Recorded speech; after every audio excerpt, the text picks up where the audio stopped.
Good evening. Betty Saborido, 2 Barrymore Drive. I want to address events that occurred at the last Board of Ed meeting, and it is unfortunate what is currently going on with our board.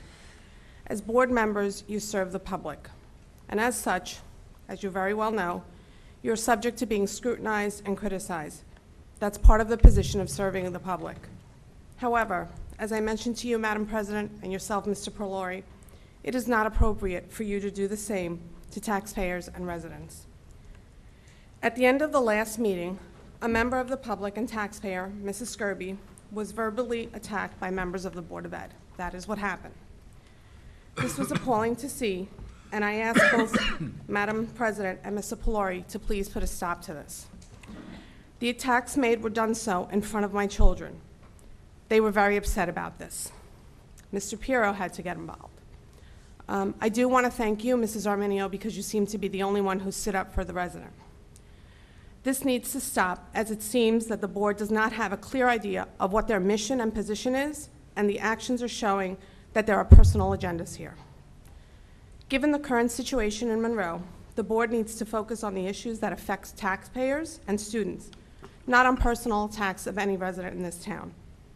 This leads me to the fill-in position of the Board of Ed for Mr. Chiarella's seat.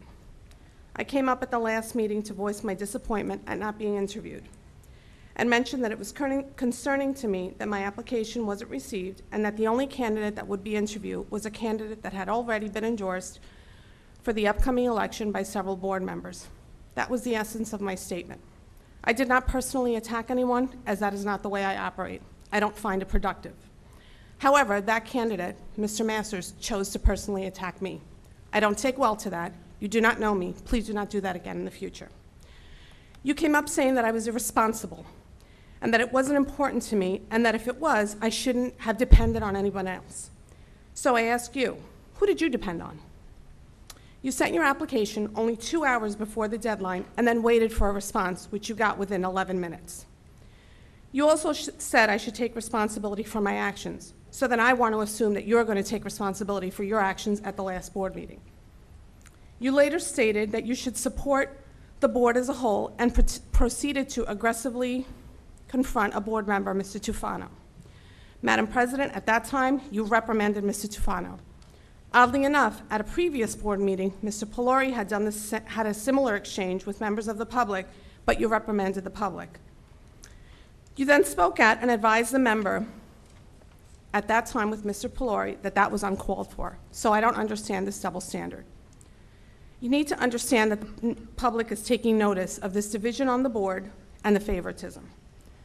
To the new board member, you then went on to speak about taxpayers speaking at Board of Ed meetings, but not putting in the effort to volunteer. Were you implying that those of us who come to every board meeting, not just during the election when we run, but every board meeting, should not be able to voice our concerns or comments when we are footing the bill for the education in this town? Is that how you think the board is going to be united? Because I don't. To conclude, what occurred the other night was inappropriate, unacceptable, and this town and board needs a change before this gets worse. I implore you, Dr. Alvick, to try and do something with this board. I know you have a difficult job, but what happened the other night was completely unacceptable, and I want to say again, my 2 children and another small child were here, and to have to get security involved over a verbal attack of a citizen is never appropriate. Thank you.